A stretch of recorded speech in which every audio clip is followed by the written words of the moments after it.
দাদা ভাই দিদি ভাই আমার বন্ধুরা সোনামণিরাই দেখো তোমার মাছকে চিংড়ি মাছ দিয়ে দো পেঁয়াজা রান্না করবে।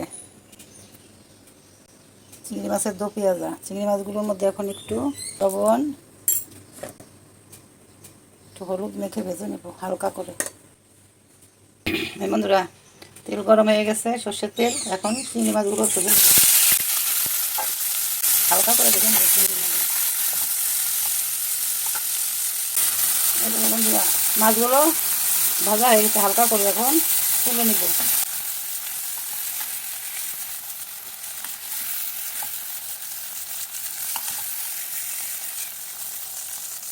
এই তেলের মধ্যে দুটো তেজপাতা দিয়ে দিলাম,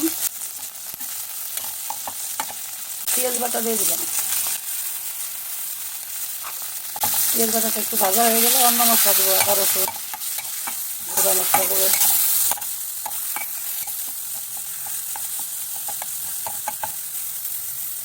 বন্ধুরা পেঁয়াজ ভাজা হয়ে গেছে দেখো, এখন সব মশলাগুলো দিয়ে দেবো। এই যে আদা বাটা দিয়ে দিলাম, রসুন বাটা, কাঁচামরিচ বাটা, এগুলোকে ভালো করে কষিয়ে নেব।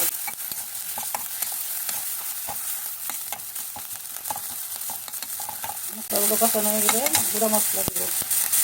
এটাকে বন্ধুরা হলুদ গুঁড়ো, মরিচ গুঁড়ো, ধনে জিরে আর গরম মশলা আর লবণ সব কিছু একসঙ্গে দিয়ে দিয়েছি। এখন কষিয়ে নেব ভালো করে।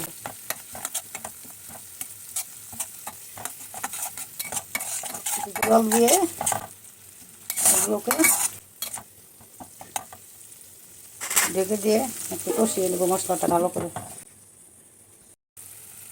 বন্ধুরা মশলা কষিয়ে জল দিয়েছি, ফুটে উঠেছে।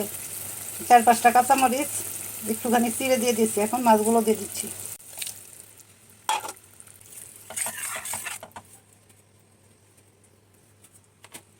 আবার ঢাকা দিয়ে দেবো, ফুটে উঠুক। এই বন্ধুরা দেখো আমার চিংড়ি মাছের দো পেঁয়াজ হয়ে গেছে। এখন উপর থেকে যে পেঁয়াজ ভেজে রেখেছিলাম, পেঁয়াজ ভাজা দিয়ে দিচ্ছি। এখন হইল দো পেঁয়াজা।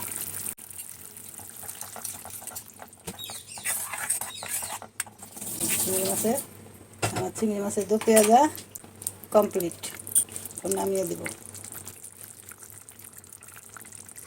এই যে হয়ে গেছে আমার চিংড়ি মাছের দো পেঁয়াজা। এই যে দেখো।